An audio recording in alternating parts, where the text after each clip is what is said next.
بسم الله الرحمن الرحيم قل أعوذ برب الفلق من شر ما خلق ومن شر غاسق إذا وقب ومن شر النفاثات في العقد ومن شر حاسد إذا حسد. السلام عليكم ورحمة الله وبركاته.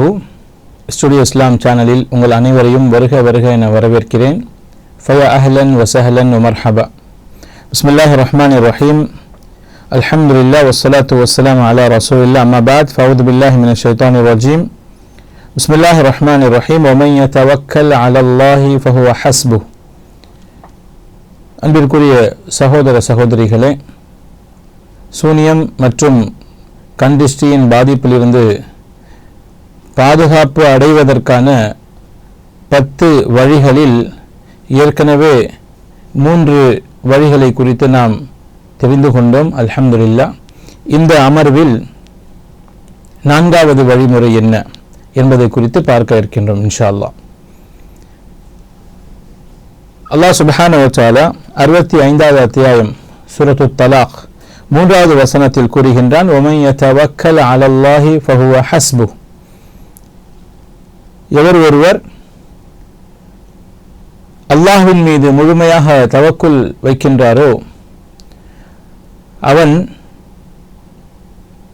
அவனை போதுமாக்கிக் கொள்வான். எவன் ஒருவன் அல்லாஹ்வின் மீது முழுமையாக தவக்குல் வைக்கின்றாரோ, முழுமையாக அல்லாஹ்வை சார்ந்து இருக்கின்றாரோ, அல்லாஹ் அவனுக்கு போதுமானதாக ஆகிவிடுவான்.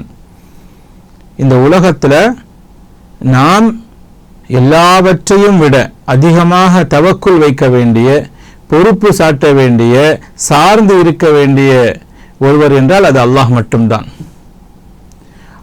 நம்முடைய எல்லா காரியங்களிலும் நமக்கு ஏற்படக்கூடிய பிரச்சனைகள், கஷ்டங்கள், நஷ்டங்கள், பாதிப்புகள் எதுவாக இருந்தாலும் அனைத்திலும் நாம் முழுமையாக சார்ந்து இருக்க வேண்டிய ஒரு விஷயம் அல்லாஹின் மீது தவக்குல்.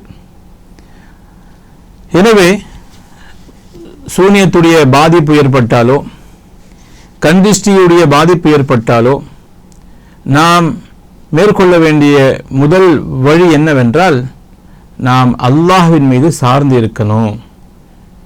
நாம் இவரிடம் சென்றால் நம்முடைய தேவைகள், நம்முடைய பிரச்சனைகள் தீர்ந்துவிடும், அவரிடம் சென்றால் நம்முடைய பிரச்சனைகள் தீர்ந்துவிடும் என்றெல்லாம் மக்கள் அப்படித்தான் யோசிக்கிறார்கள். பெரும்பான்மையான பிரச்சனைகளில் மக்களுக்கு ஒரு பாதிப்பு வந்தால் உடனடியாக யாரிடம் செல்லலாம், யாரிடம் சென்றால் இந்த பிரச்சனைக்கு தீர்வு கிடைக்கும் என்று அத்தகைய யோசனைகள் தான் அதிகமாக நம்மால் பார்க்க முடிகின்றது. ஆனால் நம்மை படைத்த ரப்பு நமக்கு பிரச்சனை என்றால் அவன் நம்மை கைவிட மாட்டான். எனவே நான் அல்லாஹ்வின் மீது தவக்குல் வைக்கின்றேன் என்கின்ற ஒரு மனநிலை மனிதனிடத்தில் வந்துவிட்டால் அந்த பிரச்சனையிலிருந்து மிக இலகுவாக வெளியே வர முடியும். தவக்குல் என்றால் என்ன? முழுமையான நம்பிக்கையோடு, முழுமையான ஆதரவோடு அல்லாஹ்வின் மீது தன் பொறுப்பை சாட்டி விடுவது. யா அல்லாஹ் நீ பார்த்துக்கொள், யா அல்லாஹ் நீ பார்த்துக்கொள், இந்த பிரச்சனையிலிருந்து நீ என்னை காப்பாற்று யா அல்லாஹ், உன்னை நான் சார்ந்து இருக்கிறேன் யா அல்லாஹ் என்று அல்லாஹ்விடம் தன்னுடைய பொறுப்பை சாட்டுவதுதான் உண்மையான தவக்குலாக இருக்கின்றது. ஒரு மனிதனுக்கு அவன் தாங்க முடியாத சிரமங்கள், கஷ்டங்கள், பிரச்சனைகள் எதுவாக வந்தாலும் சரி, அதிலிருந்து வெளிவருவதற்கான ஒரு சிறந்த வழியாக இந்த தவக்குல் இருக்கின்றது.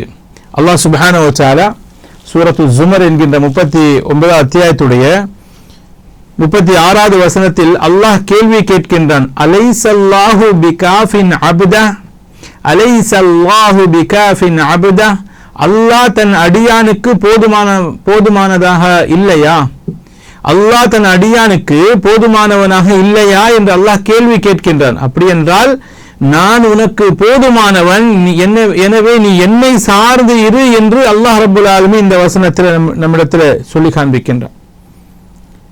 அதே போல கணித்திற்குரியவர்களே, மூசா அலைஹிஸ்ஸலாத்து வஸ்ஸலாம் அவர்களுடைய வாழ்க்கையிலே பல்வேறு பிரச்சனைகள் வந்தன. குறிப்பாக மூசா அலைஹிஸ்ஸலாத்து வஸ்ஸலாம் அவர்கள் பனி இஸ்ரவேலர்களை அழைத்து அந்த எகிப்திலிருந்து வெளியேறக்கூடிய அந்த சமயத்தில் அவர்கள் கடலை அதாவது கடலுக்கு ஓரமாக வந்து விடுகிறார்கள். அந்த நேரத்தில் பின்னாடியிலிருந்து ஃபிரௌன் அவர்களை துரத்தி வருகின்றான், அவர்களை பிடித்து வருகின்றான். பிடிக்க வரும்பொழுது அந்த பனி இஸ்ரவேலர்கள் சொன்ன வார்த்தை என்ன தெரியுமா? இன்னா லமுத்ரகூன், நாங்கள் பிடிபட்டு விட்டோம், தப்பிக்க வழி இல்லை, முன்னாடி சென்றாலும் மரணம்தான், பின்னாடி சென்றாலும் மரணம்தான், எங்களுக்கு வேற வழியே இல்லை என்று நம்பிக்கையை இழந்து விட்டார்கள். பனி இஸ்ரவேலர்கள் முழுமையாக நம்பிக்கையை இழந்து விட்டார்கள். ஆனால் அந்த நேரத்தில் கூட மூசா அலைஹிஸ்ஸலாத்து வஸ்ஸலாம் அவர்களுடைய அந்த தவக்குல் பாருங்க, அந்த நம்பிக்கையை பாருங்க.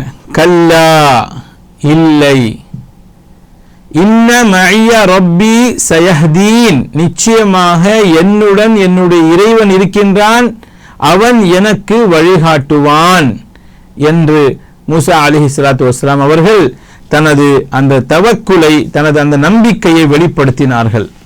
அதன் பலன் என்ன கிடைத்தது? அல்லாஹ் சுப்ஹானஹு வ தஆலா உடனடியாக மூசா அலைஹிஸ்ஸலாத்து வஸ்ஸலாம் அவர்களுக்கு வஹீயை அறிவித்தான். அனித்ரிப் பிஅஸாகல் பஹர், அனித்ரிப் பிஅஸாகல் பஹர், உங்களுடைய அந்த கைத்தடியை கடலில் அடியுங்கள். அல்லாஹ் சுப்ஹானஹு வ தஆலாவுடைய அந்த கட்டளை ஏற்று மூசா அலைஹிஸ்ஸலாத்து வஸ்ஸலாம் அவர்கள் அந்த தடியை அடித்தார்கள். 12 பாதைகள் உருவாகிவிட்டன. 12 பாதைகள் உருவாகிவிட்டன.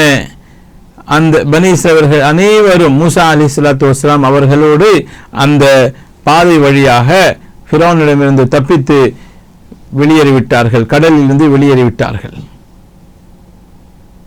பின்னாடி துரத்தி வந்த ஃபிரௌன் அவனும் அவனுடைய படையும் மூழ்கடிக்கப்படுகிறான். அவனும் அவனுடைய படைகளும் மூழ்கடிக்கப்படுகிறது. அப்போ தவக்குலுக்கு அல்லாஹ் ரப்பல் ஆலமீன் கொடுத்த மிக சிறந்த பரிசாக இதை நாம் பார்க்கின்றோம். அல்லாஹ் அற்புதங்களை நிகழ்த்தி காட்டினான். அற்புதங்களை அல்லாஹ் ரப்பல் ஆலமீன் நிகழ்த்தி காட்டினான். நபிமார்களுடைய வாழ்க்கையில நிகழ்ந்தால் அதை அற்புத முஅஜிஸா என்று நாம் சொல்கின்றோம். நல்லடியார்களுடைய வாழ்க்கையில நிகழ்ந்தால் அதை நாம் கராமாத் என்று சொல்கின்றோம். நம்முடைய வாழ்க்கையிலும் பல அற்புதங்களை அல்லாஹ் சுப்ஹானஹு வ தஆலா நிகழ்த்த வாய்ப்பிருக்கின்றது.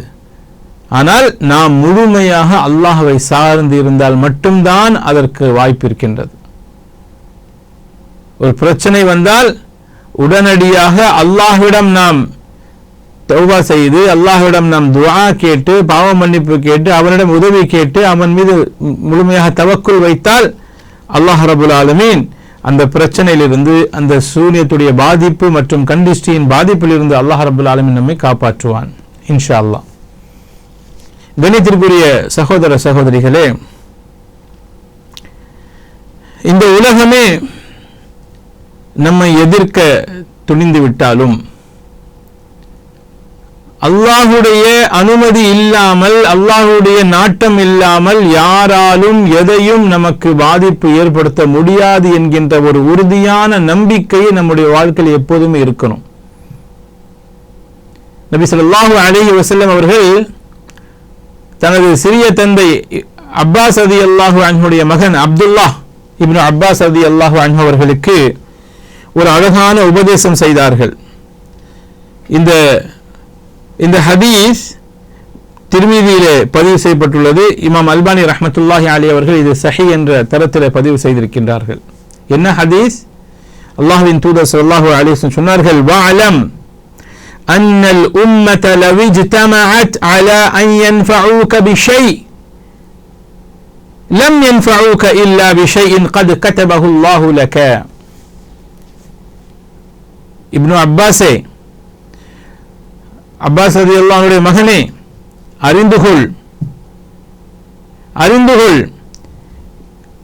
இந்த சமுதாயம் அனைவரும் ஒன்று கூடி உனக்கு ஏதேனும் ஒரு நல்லது செய்ய நாடினால் அல்லாஹ் உன்னுடைய விதியில் எவ்வளவு நல்லது எழுதியிருக்கின்றானோ அவ்வளவுதான் அவர்களால் உனக்கு நன்மையை நல்லதை செய்ய முடியும்.